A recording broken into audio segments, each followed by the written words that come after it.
아버지 하나님, 임마누엘 되시는 우리와 함께 계시는 하나님을 찬양합니다.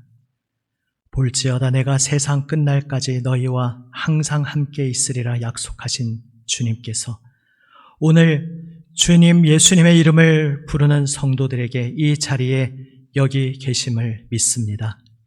아버지 하나님, 지금 저희를 부르시고 그 품에 안아주시는 우리 주님만 바라보오니 생명 말씀을 들려주시옵소서.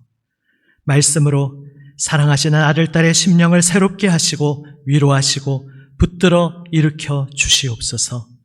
세우신 말씀의 종을 주장하시어 아버지의 말씀을 담대히 순전하게 잘 전하게 하여 주시옵소서. 우리 구주 예수 그리스도의 이름으로 기도드립니다. 아멘. 할렐루야. 아멘. 여기 계시는 주님, 우리의 모든 삶의 자리에 함께 계시는 주님을 찬양합니다. 아멘. 여러분, 예수님, 하나님은 어떤 분이라고 여러분은 생각하고 계십니까?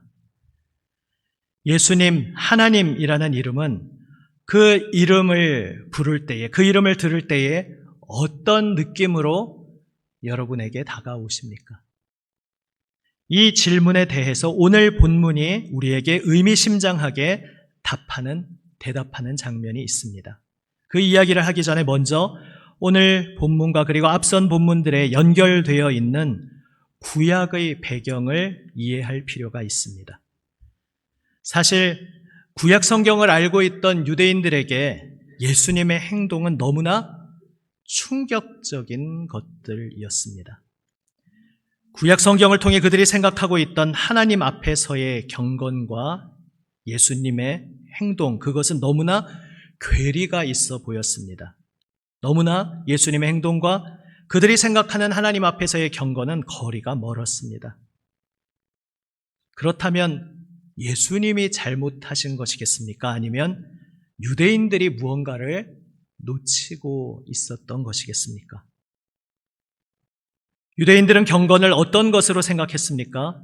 지금 새벽에 나누고 있는 민수기 말씀과 연결됩니다.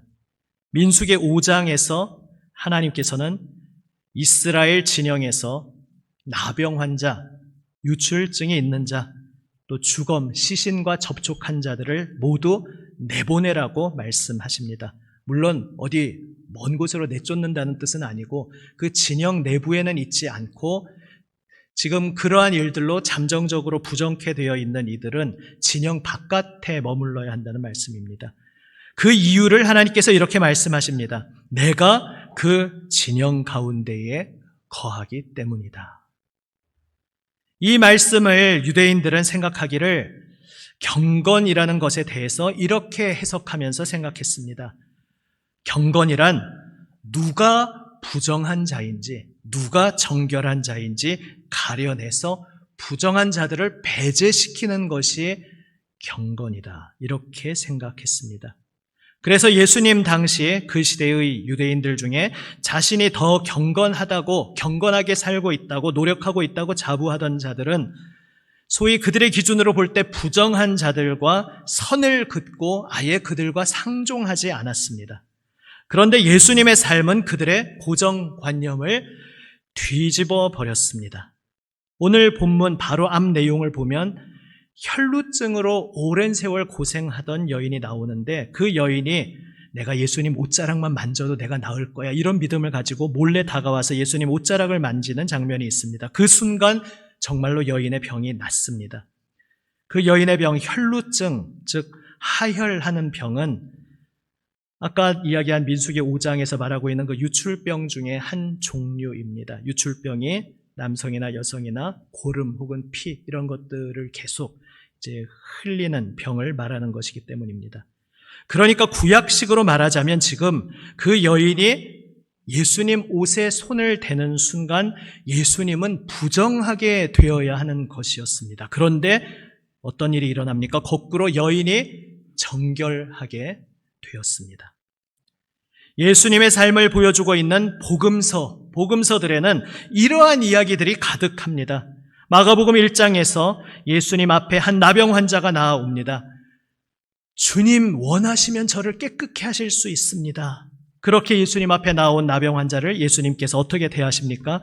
아까 여인의 의지로 예수님 몰래 다가와서 손을 대기라도 했지만 여기서는 아예 예수님이 적극적으로 굳이 만지지 않고 말씀으로 고치실 수도 있을 텐데 굳이 손을 내밀어 그를 만져주시면서 내가 원한다, 깨끗하게 되어라 말씀하시고 고쳐주십니다. 유대인의 관점에서 볼 때에는 펄쩍 뛸 노릇입니다. 자신을 부정하게 만드는 그런 행동을 자기가 대놓고 서슴없이 적극적으로 한다는 것, 유대인들로서는 상상도 할 수 없는 행동이었습니다. 오늘 본문도 가만히 보면 다른 부분들이 압도적이라서 쓱 지나가는 장면 대목일 수 있는데 예수님께서 죽어있는 소녀를 살리시면서 굳이 그 소녀의 손을 잡으십니다. 손을 잡고 일어나라 말씀하십니다. 이 모든 장면들이 민수기 내용에 의하면 또 구약 성경에 의하면 예수님이 부정하게 되어야 하는 장면들입니다. 결국 민수기 5장에 또한 민수기 구약의 율법에 나타난 하나님의 뜻은 무엇입니까? 누가 부정한 자인지 가려내서 그들은 내가 내 진영에서 배제시키겠다. 이런 말씀이 궁극적인 뜻이 아니었던 것입니다. 거룩하신 하나님은 결코 부정함과는 공존할 수 없으신 분이심. 하나님은 부정함을 미워하시고 그 부정함을 배척하는 분이시라는 것을 보여주시면서 결국 궁극적으로는 이것을 말씀하신 것입니다. 하나님께서는 부정함을 미워하시기에 그분의 피조물이 부정함 가운데 있는 것을 결코 원치 않으시기에 모든 피조물을 우리를 부정함에서 정결함으로 변화시키시는 분이시다. 우리를 정결케 변화시키시기 위해 우리에게 다가오시는 분이 바로 우리 하나님이시다. 이것이 바로 구약의 율법이 신약에 이르기까지 궁극적으로 우리에게 보여주시는 말씀인 것입니다. 하나님은 우리를 거룩하게 하시는 하나님이십니다. 우리는 살아가면서 가려내는 것에 시선을 두고 집중할 때가 많습니다. 이번에 무슨 일이 일어났는데 누가 문제인지 가려내자. 어디에서 문제의 원인이 있었는지 밝혀보자. 우리는 이렇게 말합니다. 그러나 주님은 말씀하십니다. 내가 모든 것을 새롭게 하겠다. 내가 새 일을 이루겠다. 전혀 다른 관점으로, 전혀 다른 방향을 주님은 바라보고 계십니다. 이러한 충돌이 대표적으로 나오는 장면 중에 하나가 바로 요한복음 9장입니다. 요한복음 9장에서도 이 옛 인류, 하나님의 마음을 잃어버린 옛사람, 바로 우리의 모든 옛사람의 가치관이 어떤 것인지 드러납니다. 태어날 때부터 앞을 보지 못한 맹인이 나옵니다. 그 맹인을 지나가면서 본 예수님의 제자들이 예수님께 묻습니다. 주님, 이 사람이 이렇게 태어날 때부터 맹인으로 태어난 것이 누구의 죄 때문입니까? 자기 죄 때문입니까? 아니면 부모의 죄 때문입니까? 역시 관심의 초점은 어디에 있습니까? 누구 때문이냐? 누구 책임이냐? 어디에 원인이 있느냐? 하지만 예수님께서는 전혀 다른 방향으로 바라보시며 말씀하십니다. 이 사람이 지금 맹인으로 여기 있는 것은 하나님이 하시는 일을 나타내고자 합니다. 이 말씀을 흔히 오해하는 경우가 있습니다. 특히 우리 장로교인, 예정, 섭리에 많이 초점을 맞추는 장로교인이 특히 오해하는 경우가 있습니다. 지금 이 사람이 여기 있는 것이 이 사람을 고쳐주심으로써 하나님이 영광 받으시기 위함이다. 이렇게 말씀하시니까 그것을 고지고대로 이런 식으로 오해를 하는 것이죠. 아니 그러면 지금 이 순간 이 사람을 고쳐주는 이 장면을 연출하기 위해서 하나님께서 이 사람을 맹인으로 태어나게 하시고 기나긴 세월 동안 내버려 두셨다는 말인가? 이것은 예수님이 지금 역설적으로 하시는 말씀, 평소에 늘 역설적으로 말씀하시는 그 예수님의 화법을 우리가 이해하지 못했기 때문에 생각하는 오해입니다. 특히 장로교인들이 하나님의 예정, 섭리에 대해서 오해를 하는 경우가 있다 보니까 이러한 장면도 잘못 오해하는 경우가 있습니다. 하나님을 굉장히 비정한 분으로 오해하는 것입니다. 이 본문 요한복음 9장의 예수님 말씀의 의미를 잘 통찰력 있게 보여주는 만화에 대해서 제가 전에 말씀드린 적이 있습니다. 그 만화 장면이 이렇습니다. 한 번 더 말씀드립니다. 사람 농담으로 한 번 더 말씀드리면 한 100번 말씀드리나요? 그렇게 자주 말씀드린 것 같지는 않습니다. 한 사람이 깊은 구덩이에 빠져 있습니다. 그 만화의 장면에서는 구덩이에 빠진 사람은 보여주지도 않습니다. 이제 그 구덩이 위에 사람들이 둘러서서 그 구덩이를 이렇게 내려다보고 있습니다. 그러면서 토론을 합니다. 이 사람이 여기 빠진 게 누구 때문일까? 자기의 책임일까? 이게 소홀하게 앞을 잘 보지 않고 요즘식으로 말하면 스마트폰 보고 한눈 팔다가 걸어가다가 빠져서 이 사람 때문일까? 아니면 구덩이가 멀쩡히 여기 지나다니는 길에 있는데 이걸 방치해둔 이 사회의 제도적 책임일까? 아니면 무주의하게 이렇게 빠지게 만드는 결국 궁극적 원인이 되는 이 사람의 어떤 유전적인 데에 문제가 있는 것일까? 이런 것을 지금 구덩이에 서서 내려다보면서 막 토론을 하고 있습니다. 그때 멀리서 예수님이 다가오십니다. 사람들이 그것을 보고서 말합니다. 저기 예수님이 오시네요. 저분께 여쭤봅시다. 저분은 명석한 대답을 주실 수 있을 것 같습니다. 구덩이 앞에 오신 예수님이 말씀하십니다. 이 사람이 왜 여기 빠졌는지 제가 대답해 드리겠습니다. 그리고 가지고 계시던 줄, 로프, 노끈을 구덩이 아래로 내려서 그 속에 빠져있던 사람을 건져 올려주십니다. 그리고 말씀하십니다. 바로 내가 이렇게 그를 구해주기 위해서요. 그리고 이제 그 사람과 함께 예수님은 저 멀리 함께 사이좋게 멀어져 가고 그 사람과 함께 걸어가는 예수님을 보면서 사람들이 말합니다.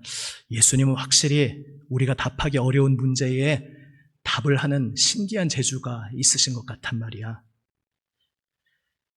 우리는 묻습니다. 누가 문제인지, 누구에게 책임이 있는지 가려내는 데 집중합니다. 물론 우리 인간 세상 사회에서 그런 것이 아무 의미가 없는 거라든지 나쁜 일이라는 것을 말씀드리는 것은 아닙니다. 지금 제가 말씀드리는 것은 우리의 모든 하나님을 알지 못하는 이 세상에서 한계에 머물러 있는 그것을 뛰어넘어서 하나님께서 우리에게 보여주시는 새로운 관점, 새로운 세상에 대해 말씀을 드리는 것입니다. 우리 하나님께서는 그것을 뛰어넘어서 다른 데에 관심을 집중하십니다.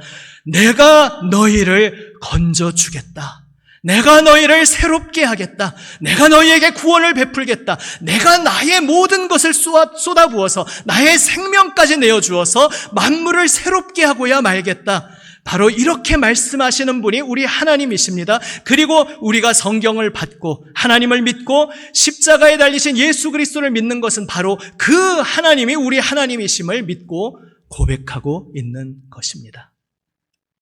하나님은 우리를 살리시고 새롭게 하시는 하나님이십니다. 오늘 본문에서도 예수님 그리고 하나님이 어떤 분이신지 잘 나타내주는 장면이 나옵니다. 숨을 거둔 소녀에게 찾아가신 예수님이 말씀하십니다. 이 아이가 죽은 것이 아니라 잔다. 왜 굳이 꼭 이런 식으로 말씀을 하셨겠습니까? 아무리 곧 살려주실 것이라고 해도 지금 심각한 죽음 앞에서 슬퍼하는 부모 앞에서 이거는 너무 잔인한 농담처럼, 농담 축에도 낄 수 없는 이상한 말처럼 들리지 않겠습니까? 그런데 사실 가만히 들여다보면 이 한 번으로 그치지 않으십니다. 소녀의 죽음으로 다가가신 예수님이 손을 내밀어 소녀의 손을 잡으시면서 말씀하십니다. 달리다 굼. 이 당시 유대인들이 사용하는 아람어인데 이게 언제 쓰는 말이냐면 그 당시 유대인들이 밤새 깊이 자고 있던 자녀들 아침에 깨울 때 야 일어나라 할 때 쓰던 말이었습니다. 그러니까 지금 예수님은 계속 일관되게 집요하리만치 지금 소녀가 잠들어 있는 아이라고 계속 말씀하고 계신 것입니다. 그리고 잠에서 깨우시듯이 손을 잡아서 이제 일어나렴 말씀하십니다. 그리고 잠에서 깨어난 자녀에게 부모님이 가장 먼저 무엇을 챙겨줍니까? 물론 야 씻고 나와라 이런 말씀들 하시겠지만 이제 가장 먼저 일어나기 전부터 부모님이 준비해 두신 것 무엇입니까? 밤새 자면서 빈속에 된 자녀의 시장길을 해결해 주는 아침밥 차려주라고 예수님께서 챙겨주십니다. 처음에 소녀의 집을 향해서 그 아비와 함께 가고 있을 때는 아직 소녀의 숨이 붙어 있을 때였습니다. 그런데 집으로 가던 중에 소녀가 그만 숨을 거두었다는 소식을 전해 듣습니다. 그때 예수님께서 그 아버지에게 말씀하십니다. 두려워 말고 믿기만 하라. 무엇을 믿으라는 말씀입니까? 복음서에서 믿음은 늘 예수님을 향한 것입니다. 여기도 마찬가지입니다. 예수님이 어떤 분이신지 믿으라는 말씀입니다. 사람은 절대로 넘을 수 없는 마지막 벽, 그 경계선마저 그분 앞에서는 다 무너져 내리게 된다는, 바로 이분은 그런 분이시라는 것을 믿으라는 말씀입니다. 생명과 죽음, 이 모든 것이 그분의 손 안에 있는, 바로 예수님은 그런 분이심을 믿으라는 말씀입니다. 바로 그런 분이시기에 부정한 자들이 예수님을 만질 때 오히려 예수님을 통해 그들이 정결하게 되는 역사가 일어나는 것입니다. 예수님의 그런 삶을 통해 우리는 하나님이 어떤 분이신지 깨닫게 됩니다. 유대인들은 하나님을 가려내는 존재로 오해했습니다. 부적격자를 판별해서 그들을 밀쳐내는 분으로 생각했습니다. 그리고 자기들도 그렇게 행동했습니다. 그래서 그들의 경건은 정죄하고 심판하는 경건이었습니다. 하지만 예수님은 구약 성경의 율법의 진정한 의미를 보여주십니다. 경건의 참 의미를 가르쳐 주십니다. 부정한 것을 하나님 진영에 두지 말라 하신 하나님은 온 세상을 정결케 하시려는 거룩한 열망으로 새 일을 우리 가운데 이루시는 하나님이십니다. 할렐루야. 아멘. 참 경건은 나의 생명까지 내어주며 그 생명으로 온 세상을 건져주시고 깨끗하게 하시는 것이라는 사실을 예수님께서 자신의 생명을 던져 십자가에 오르시며 몸소 보여주셨습니다. 그리고 예수님의 제자 바로 우리를 향해서도 그 참 경건으로 나를 통째로 온몸 생명을 바쳐 주님께 드림으로, 하나님께서 살리고자 하는 한 사람의 생을 위하여 드림으로 하나님의 길을, 예수님의 길을 따르라, 참 경건으로 우리를 초청하고 계신 것입니다. 오늘 선거 중에는 영화를 하나 준비했습니다. 이제 1차, 2차, 3차 투표하신 후에 개표가 진행되는 동안에 한참 기다리지 않으십니까? 그래서 좀 끊어서 보게 되고 아마 시간상 끝까지 보지는 못할 수 있을 것 같습니다. 그러면은 남은 부분이 혹시 궁금하시다면 남은 부분은 이제 조만간 시간을 내어서 또 함께 볼 텐데요. 좀 오래된 영화기는 합니다만 제가 이제 올해 계속 이어질 어떤 일련의 연속 가운데에서 그 시작 출발점으로서 꼭 함께 보기를 원했던 영상이기에 마침 오늘 기회를 빌려서 첫 부분을 함께 보고자 합니다. 우리가 그 영상을 보고서도 오늘 이 주제에 대해서 나눌 것입니다. 우리가 예수님을 믿고 온 생명 바쳐서 나아가는 길에서 많은 박해와 고난을 당합니다. 그럴 때 우리는 우리에게 고난을 가한 사람들이 어떤 부류인지, 그래서 그런 부류는 경계해야 된다, 이런 식으로 엉뚱하게 오해를 할 때가 있습니다. 이 영상은 제가 얼마 전에 이제 목회자 수련회 남동 시찰에서 다녀온다 말씀드리고 기도를 부탁드리지 않았습니까? 그 여정에서 중요했던 영상이기도 한데 그 자리에서도 지금 자세히 말씀드릴 수 없지만은 목회자들 안에서도 그 영상을 이렇게 이 땅의 관점으로 엉뚱하게 접근하는 경우가 있다는 것을 느끼는 대목이 있었습니다. 하지만 우리는 하나님이 어떤 분이신지, 우리 가려내고 배척하고 밀쳐내는 그 모든 것을 뛰어넘어서 만물을 새롭게 하시는 주님께서 우리를 새롭게 하셨고, 또 우리를 통해 우리를 통로로 만물을 새롭게 하시는 그 손길 앞에서 내가 어떻게 주님을 따를 것인가, 바로 이 질문을 가지고 오늘 영상도 함께 보시고 또 말씀 앞에 날마다 엎드려야 하겠습니다. 죄인 괴수인 우리를 위해, 아무 공로 없는 우리를 위해 예수님께서 보혈 흘리셨습니다. 우리는 그 은혜의 품에 안겨 있는 자들임을 기억하기 원합니다. 그 은혜 입은 자로서 우리는 서로를 바라봅니다. 비록 우리는 여전히 빚어져 가고 있습니다. 걸어가고 있는, 목적지를 향해 걸어가고 있는 도상에 있습니다. 여전히 공사 중인 존재입니다. 그래서 솔직히 서로를 보면 부족함들이 보입니다. 부족함이 더 많습니다. 그럼에도 불구하고 그러한 우리를 끌어안고 계시는, 그 예수님 핏값으로 우리를 끌어안고 계시는 예수님 품 안에 우리가 함께 안겨 있기에 우리는 서로를 끌어안게 됩니다. 주님의 용서받은 우리는 서로 용서합니다. 우리 옛 삶의 모습 서로 넌 그것밖에 안 되는 놈이야. 네가 그럴 줄 알았어. 언젠가 사고 칠 줄 알았어. 너 같은 놈한테 나는 이제 한 줌의 기대조차 갖고 있지 않아. 이런 식으로 서로 낙인 찍고 실망하고 분노하던 옛사람, 이제 예수 그리스도와 함께 십자가에서 죽었음을 고백하고 예수 그리스도의 부활과 함께 우리는 새로운 존재로 새롭게 창조되었음을 고백하며 우리를 새롭게 하시는 주님께 온전히 우리를 내려놓는 우리 모두가 되기를 원합니다. 죽음으로 인해 이 소년은 죽어버렸어. 사람들은 그냥 단정 지어버립니다. 너는 이제 아무 희망이 없어. 나에게는 이제 아무 가망이 없어. 낙인 찍어버리고 그냥 규정 지어버리는 우리의 삶 속에 주님께서 다가오셔서 말씀하십니다. 이 아이가 죽은 것이 아니다. 자고 있다. 내가 흔들어 깨면은 일어날 것이다. 바로 그 사랑, 그 은혜의 능력으로 다른 사람이 아닌 여러분 한 분 한 분에게 우리 주님께서 다가오셨고 지금도 우리는 죽음 가운데 있다고 생각하는 그 자리에서 우리를 잠에서 일어나라 흔들어 깨우시며 오늘도 그 사랑의 능력으로 함께하고 계심을 믿으시기를 바랍니다. 아멘. 우리 같은 자들에게 기대를 가지고 밝은 미래를 앞당겨 보고 계시는 주님, 정말 얼토당토 않은 행동을 하시는 것 같은 그 우리 주님 예수님 품 안에서 우리도 그래서 서로에게 기대를 가지고 서로를 바라보게 됩니다.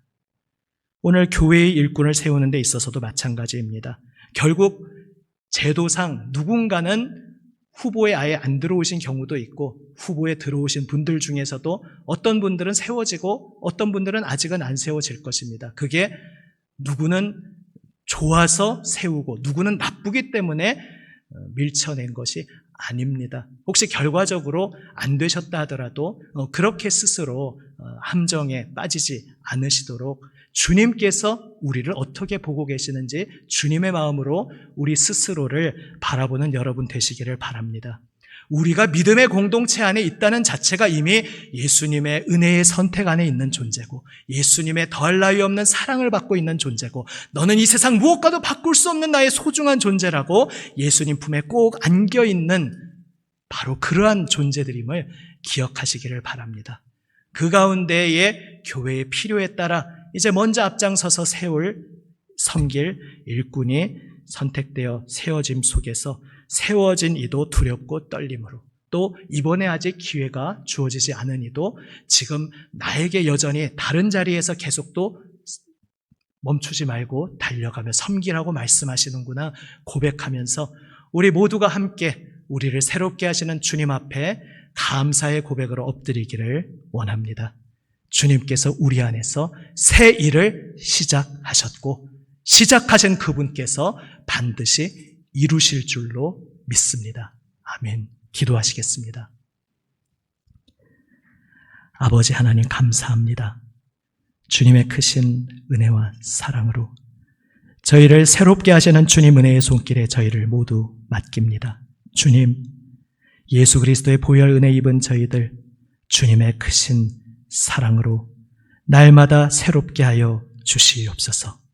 오늘 이제 이후에 진행될 장로 선거 가운데에서도 주님께서 모든 과정을 함께 하시고 이 자리에 함께 하시는 성도들의 마음 가운데 함께 하시어 주님의 거룩하신 뜻을 기쁨으로 이루어 주시옵소서. 주님, 오늘 이 말씀 가운데 예배 가운데 함께한 모든 사랑하시는 성도들 주님께서 날마다 새롭게 하시며 그 삶의 현장에서 나를 새롭게 하시고 새롭게 세우시는 주님의 손길을 충만히 경험하게 하여 주시옵소서. 우리 구주 예수 그리스도의 이름으로 기도드립니다. 아멘.